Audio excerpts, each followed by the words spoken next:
اعوذ باللہ من الشیطان الرجیم بسم اللہ الرحمن الرحیم۔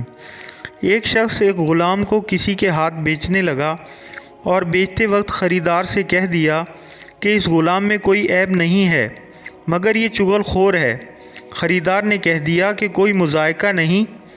جب خریدار نے اس غلام کو خرید لیا تو غلام نے فساد پھیلا دیا۔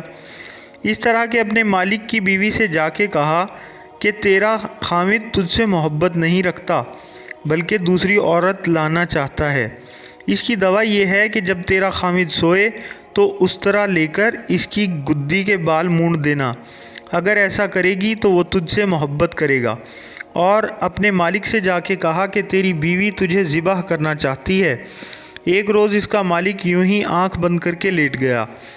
وہ عورت غلام کے کہنے کے مطابق اس طرح لائی۔ خامد نے آنکھ کھول کر دیکھا تو سمجھا کہ واقعی یہ عورت مجھ کو ذبح کرنے آ رہی ہے۔ فی الفور اسے قتل کر ڈالا۔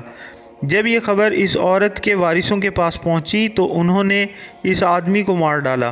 اس غلام کی چغل خوری کے سبب یہ فساد عظیم واقع ہو گیا اور 2 بے گناہ لوگ اپنی جان سے گئے۔